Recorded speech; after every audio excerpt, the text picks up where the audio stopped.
USA और India के बीच में जो एक कोई अलग ही बातचीत शुरू है। पहले तो यूएसए ने हमारे भारत के ऊपर जो है 50% जो आयात शुल्क जो है वो लगाकर जो है हमारे जो इंपोर्ट और जो एक्सपोर्ट होती है उसके ऊपर बहुत गहरा असर डाला है। और उसी तरह से अभी वो ये भी नहीं चाहता है कि हमारे इंडियंस वहां पे जाकर पढ़े और उसी तरह से वहां पे रहकर रोजगार कमा सकते हैं, क्योंकि डोनाल्ड ट्रंप ये चाहते हैं कि वो अमेरिका में डोमिसाइल लागू कर दे। जी हां, डोमिसाइल की बात इसलिए कर रहा हूं क्योंकि वो नहीं चाहते हैं कि कोई भी भारतीय वहां पे जाकर जो है अमेरिकन की जॉब खाए, और इसीलिए उन्होंने एक सहारा लिया और उसी एक सहारे का नाम है H1B वीजा। बहुत सारे कंट्रीज और वहां पे पावरफुल जितने भी नेता है इस H1B वीजा को अमेरिका का एक अंदरूनी हथियार भी मानते हैं। कैसा है यह हथियार, क्या इससे हमारे इंडियन इकोनॉमी के ऊपर असर पड़ने वाला है, और उसी तरह से किस तरह से हमारे इंडियन इकोनॉमी को इसका फायदा भी हो सकता है, यह बात मैं बताना चाहूंगा। तो सबसे पहले मैं आपको बताना चाहूंगा कि जितने भी हमारे टैलेंटेड बंदे हैं, जितने भी हमारे टैलेंटेड जो ब्रेन्स है वो लेकर गया है अमेरिका। यहां पर आप सभी के चेहरे देख सकते हो, हर चेहरे को आप पहचानते हो, पर अमेरिका अभी नहीं चाहता है कि ये टैलेंटेड बंदे वहां पर जाए, वहां पर अमेरिकन लोगों की भाई साहब वो जॉब खाए, और वो नहीं चाहता है कि वहां पर और इंडियंस आए और हमारी इंडियन इकोनॉमी की वो वाट लगाना चाहता है। सिंपल सी बात है।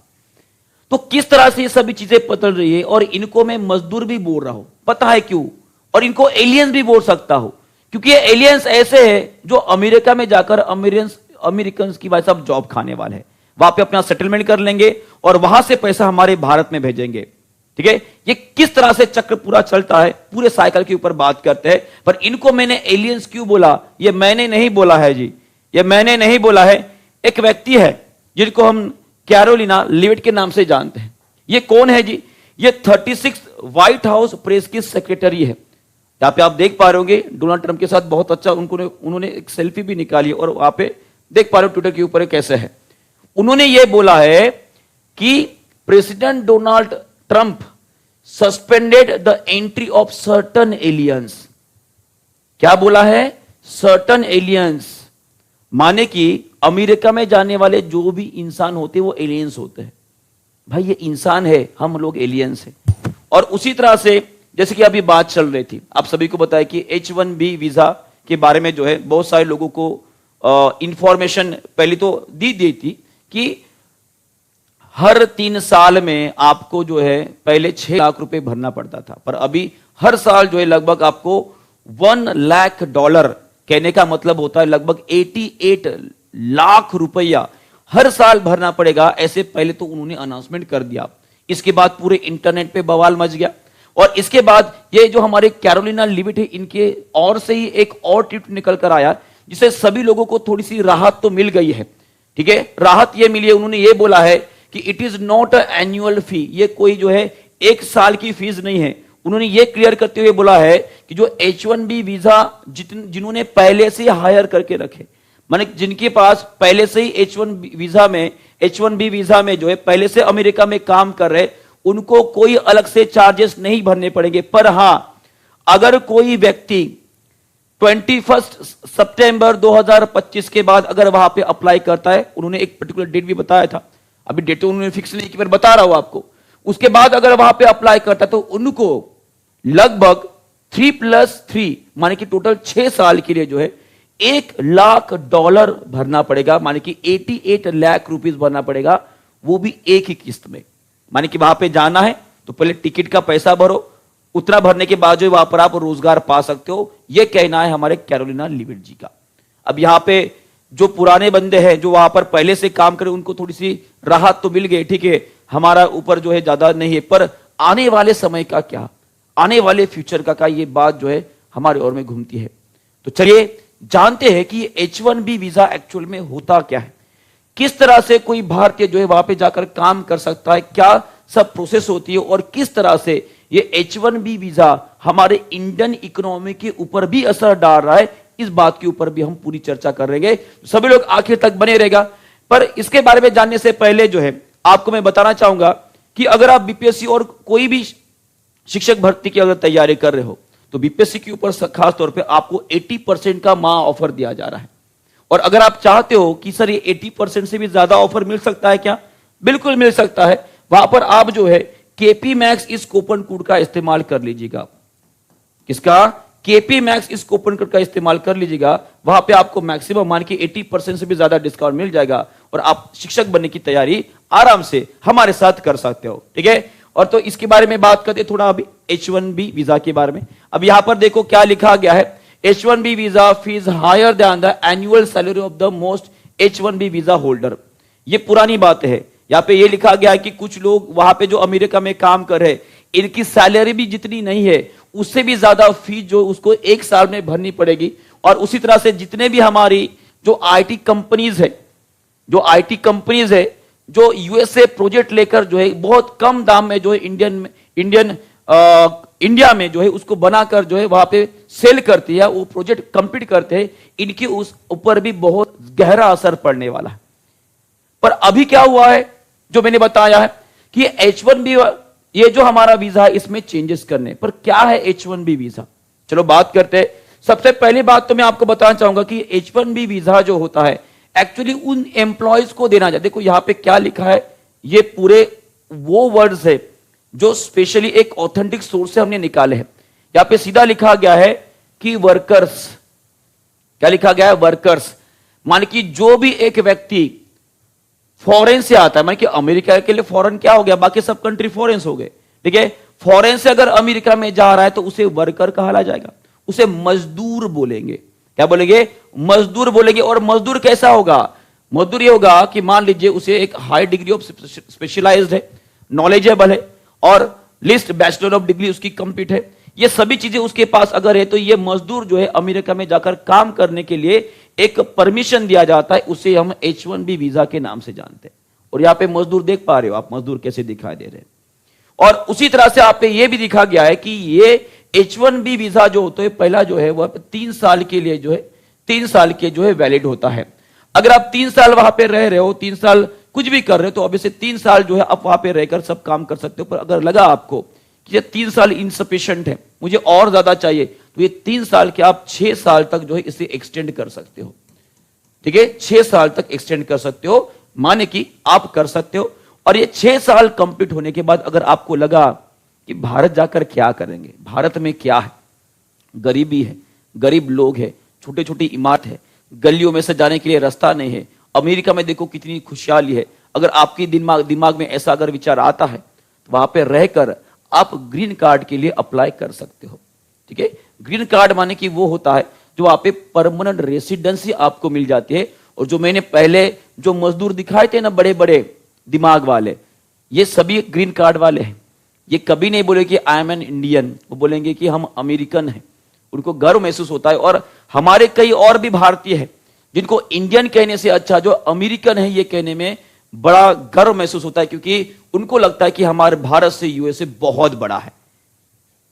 ठीक है, हाँ चलो यहां तक तो H1B आपको समझ में आ गया इसका पर्पस क्या होता है। ठीक है, इसके बाद बात करते हैं सर एनुअल कैप क्या होती है। सर एनुअल कैप के मतलब क्या है?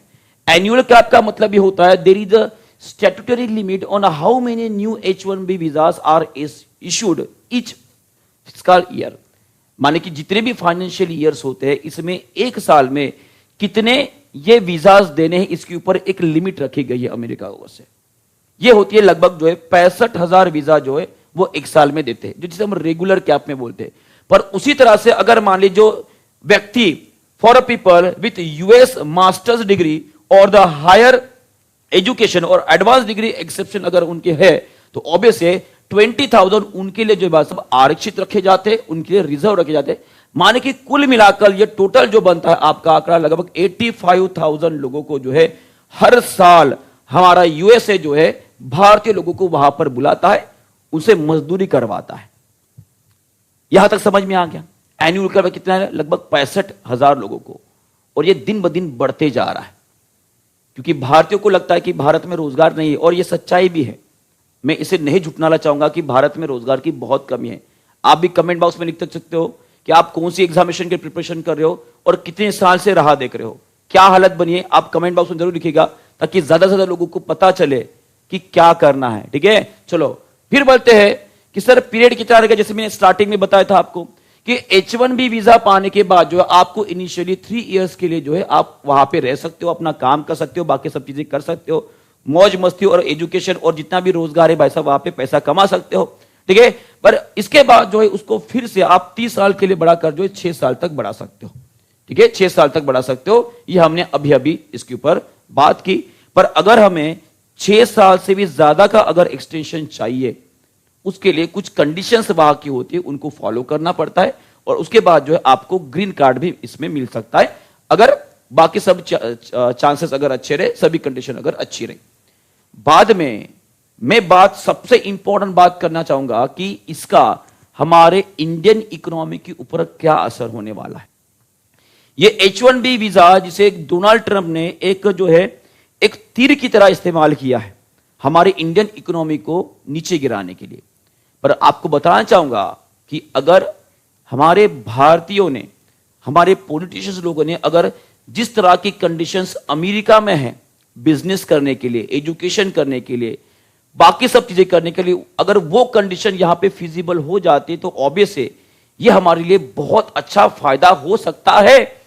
क्योंकि अमेरिका नहीं चाहता है कि जो नए व्यक्ति आ रहे हैं वहां पर उनको रोजगार दिया जाए, क्योंकि वो चाहता है कि अमेरिकन को ट्रेन कर कर जो है वो कंपनी में लगाए, उनको हम रोजगार दे, बाकी लोगों को वो देना नहीं चाहता। तो ऑब्वियस है इसके वजह से वहां पे जो आईटी कंपनीज होती है उनको हमारे भारतीय लोगों को रोजगार देना भी बहुत ज्यादा महंगा पड़ जाएगा।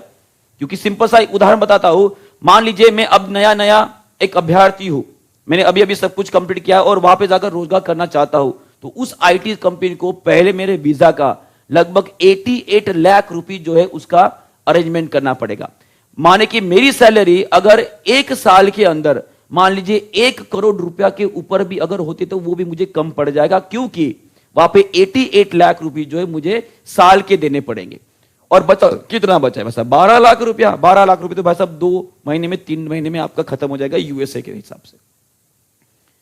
तो ये जो हमारे एक फायदा हो सकता है हमारे इंडियन इकोनॉमी को, क्योंकि वहां के हमारे जो ब्रेन है, इसे एक ब्रेन ड्रेन अपॉर्चुनिटी बोलते हैं, ये हमारी बहुत बड़ी अपॉर्चुनिटी है हमारे भारत के लिए अगर वैसी कंडीशन पैदा होती है। और एक बात कहना चाहूंगा यहाँ पे, हमारे आईटी इंडस्ट्रीज के ऊपर, हमारे स्किल डेवलपमेंट के ऊपर और जो रेमिटेंस होता है कि धन प्रेषण जो होता है, इसके ऊपर क्या क्या असर होने वाला है, इसके ऊपर बात करते हैं। सबसे पहले मैं बात करूंगा री एमिटेंस के ऊपर।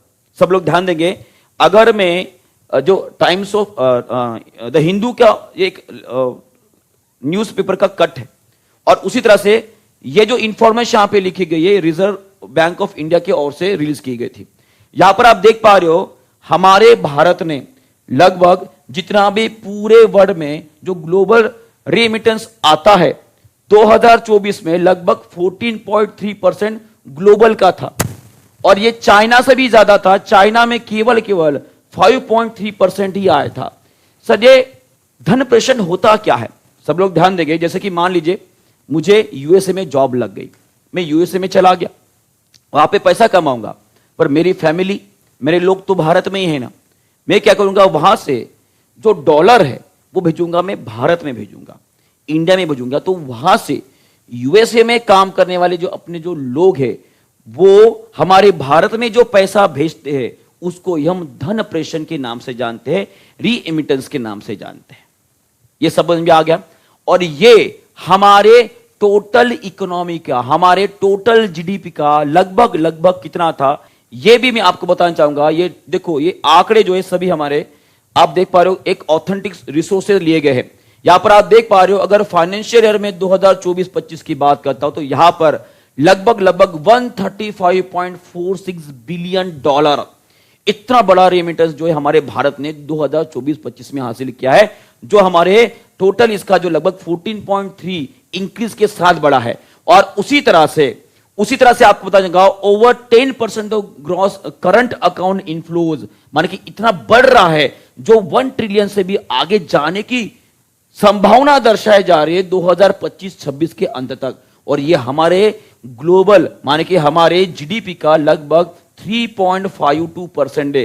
ये 2023 का आंकड़ा है और ऑब्वियस है ये रेमिटेंस जो है भाई साहब और बड़ा है, ये लगभग जो है 3.6 के आसपास पहुंच गया है अभी 2024-25 के फाइनेंशियल ईयर के हिसाब से। ये सभी बातें आपको ध्यान रखना, माने कि ये बहुत बड़ा इंपैक्ट डालता है हमारे जीडीपी के ऊपर, और ये कम हो जाएगा, ये घट जाएगा, क्योंकि अभी नया बंदा अगर वहां पे जाता है तो उसे जो है 6 साल के पहले 88 लाख रुपए पहले भरने पड़ेंगे, उसके बाद वो वहां पे काम करेगा। इसके बाद ब्रेन ड्रेन, जैसे कि मैंने बताया कि अगर मान लीजिए यहां से कोई एक होशियार जो व्यक्ति है वो यूएसए में जाकर काम करना चाहता है, पर उसके पास पैसा नहीं है, पर उसे अगर हमें भारतीयों ने पकड़ लिया, उसका अगर हम इस्तेमाल ढंग से कर पाए, तो ये ब्रेन ड्रेन जो अमेरिका में जा रहा है, जो भारत में पढ़ता है, भारत में पलता है, बढ़ता है, पूरा एजुकेटेड होता है, सब कुछ भारत में कर लेता है, पर जाकर अपना नॉलेज वहां पे डालकर आता है ना, उसे ही ब्रेन ड्रेन थ्योरी बोली जाती है। इसे हम रोक सकते हैं।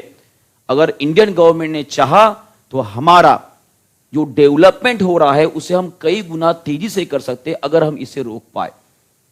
और उसी तरह से हमारे जितने भी आईटी सेक्टर्स में जितना भी स्केल डेवलपमेंट और बाकी जितने भी चीज हो रही है, क्योंकि एक बात तो आपको यह मानना पड़ेगा कि आईटी सेक्टर में जिस तरह से हमारा भारत अभी डेवलप्ड हो रहा है, यूएसए डेवलप हो चुका है, वो हमसे कई गुना आगे है। तो ऑब्वियसली यहां से बंदा अगर कोई वहां पे जाके पढ़ लिखता है, बाकी सब चीजें कर लेता है, तो उसका डेवलपमेंट, उसका स्किल जो है हमसे कई गुना ज्यादा रहेगा। और वही अगर भारत में वापस आता है तो ऑब्वियसली वही स्किल वो हमें अपने दोस्तों को पढ़ाएगा, वो कुछ इंस्टीट्यूट खोल सकता है, बाकी लोगों को पढ़ाएंगे कुछ। माने कि इसका मतलब होता है कि अगर मान लीजिए ये H1B वीजा के वजह से अगर भारतीय वहां पर नहीं जाता है, तो ना हमारा रेमिटेंस का नुकसान हो रहा है, बल्कि स्किल डेवलपमेंट और में हमारी जो आईटी एंड आउटसोर्सिंग इंडस्ट्री उसको बहुत ज्यादा इंपैक्ट पड़ने वाला है।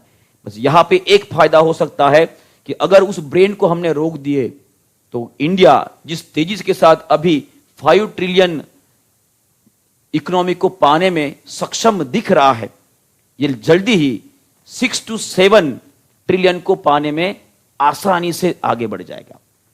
तो क्या आपको लगता है कि भारत की उस कंडीशन को भारत सुधार सकता है? क्या आपको लगता है कि भारत ऐसा कर पाएगा कि उस ब्रेन को रोक पाए? क्या आपको लगता है? क्या आपके विचार है? कमेंट बॉक्स में जरूर लिख दीजिएगा। और इसी के साथ और भी ज्यादा इंफॉर्मेशन पाने के लिए टीचिंग परीक्षा को सब्सक्राइब जरूर कर लीजिएगा, क्योंकि ये इंफॉर्मेटिव वीडियो आपको मिलते रहेंगे, अब आगे बढ़ते रहेंगे और आप अपनी एग्जामिनेशन पास करते रहेंगे। Thank you very much, goodbye, God bless you, नमस्कार।